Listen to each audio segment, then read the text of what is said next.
selamat datang. Hari ini kita bakal kupas tuntas cerita hidup salah satu candi paling megah di Indonesia, yaitu Candi Prambanan. Dan percayalah, ceritanya ini benar-benar epik. Coba deh bayangin, ada bangunan super megah, sebuah mahakarya. Tapi kok bisa ya dia terlupakan selama bukan cuma 100, tapi 900 tahun? Gimana ceritanya? Nah, jawabannya itu adalah campuran dari ambisi besar, bencana alam yang dahsyat, dan perjuangan luar biasa untuk menemukannya kembali. Oke, kita mulai dari sekarang dulu ya. Kita lihat kondisi Prambanan hari ini. Ini benar-benar sebuah mahakarya yang secara harfiah bangkit lagi dari puing-puing. Jadi, biar kebayang, Prambanan itu lokasinya ada di perbatasan Jogja sama Jawa Tengah. Dan ini bukan cuma satu candi ya, tapi sebuah kompleks raksasa yang tadinya punya 240 candi. Gila kan? Candi utamanya aja tingginya 47 meter. Itu setara gedung belasan lantai loh. Makanya wajar banget kalau sejak 1991 UNESCO menetapkannya sebagai situs warisan dunia. Dan semua kemegahan ini dibangun untuk Trimurti, 3 dewa utama dalam agama Hindu. Oke, sekarang kita siap-siap. Kita bakal lompat ke masa lalu, jauh banget ke abad ke-9. Ke masa di mana candi ini pertama kali dibuat. Karena waktu itu, Prambanan itu bukan cuma sekedar bangunan suci, tapi ini adalah sebuah statement, sebuah pernyataan kekuasaan yang luar biasa. Nah, ini dia fakta yang mungkin banyak orang belum tahu. Nama Prambanan itu sebenarnya bukan nama aslinya loh. Dari sebuah prasasti kuno, kita jadi tahu kalau nama aslinya itu Siwagraha. Artinya dalam bahasa Sanskerta, rumah Siwa. Dari namanya aja kita udah langsung ngerti kan tujuan utama candi ini dibangun untuk apa? Pembangunannya itu terjadi sekitar tahun 850 Masehi. Yang bangun? Rakai Pikatan dari Wangsa Sanjaya.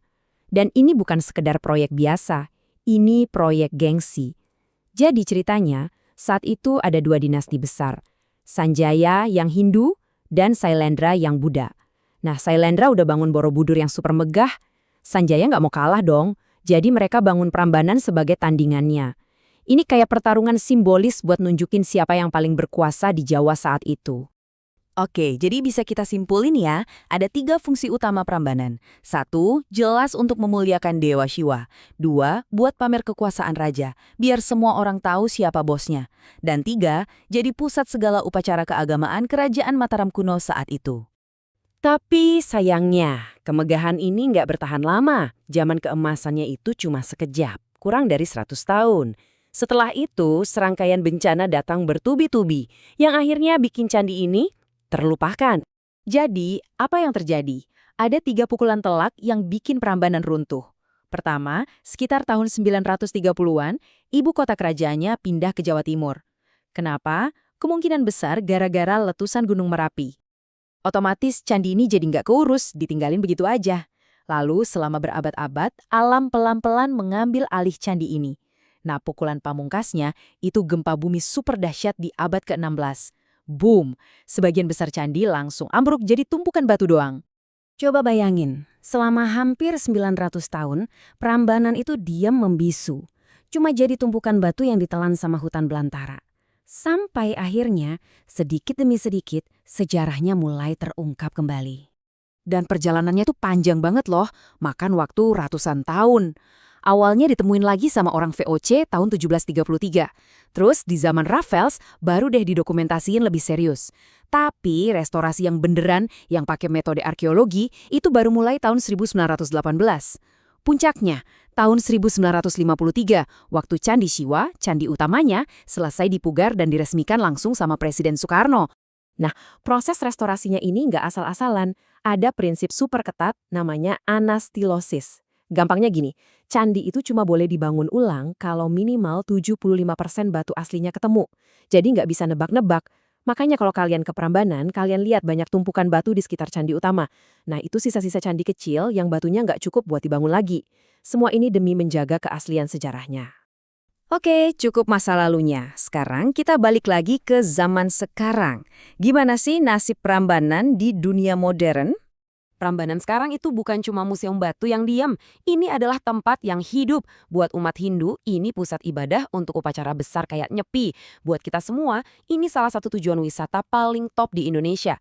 Terus, di sana juga ada panggung megah buat pertunjukan sendera tari Ramayana yang udah kelas dunia. Dan pastinya, buat para ahli, ini kayak laboratorium raksasa yang nggak ada habisnya buat diteliti. Nah, biar kemegahan ini awet buat generasi mendatang, sekarang ada aturan pelestarian baru yang super ketat. Pengunjung biasa sekarang udah nggak boleh lagi naik ke atas candi utama. Kenapa? Ya buat mengurangi beban dan biar batunya nggak cepat aus. Kalaupun ada kunjungan khusus, ada syaratnya. Wajib pakai sandal khusus dari anyaman, namanya upanat. Ini biar nggak ngerusak permukaan batunya. Keren ya dipikirin sampai sedetil itu. Tapi cerita Prambanan itu nggak lengkap kalau kita cuma bahas sejarah dan batunya aja. Ada satu lapisan cerita lagi, yaitu mitos dan legenda yang hidup sampai sekarang. Jadi, waktu fakta sejarahnya terkubur ratusan tahun, masyarakat di sekitar sana punya cerita sendiri buat ngejelasin kenapa ada reruntuhan candi segitu banyak. Muncullah legenda Roro Jonggrang, kisah tentang cinta yang ditolak, Bandung Bondowoso yang sakti, dan kutukan membangun 1000 candi dalam satu malam. Nah, arca yang diyakini sebagai Roro Jonggrang yang dikutuk itu, menurut fakta arkeologi sebenarnya adalah arca Dewi Durga. Beda banget kan antara legenda sama sejarahnya?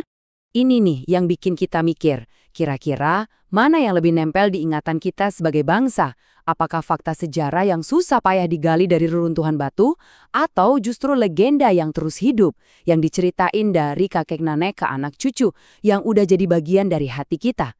Coba deh renungin.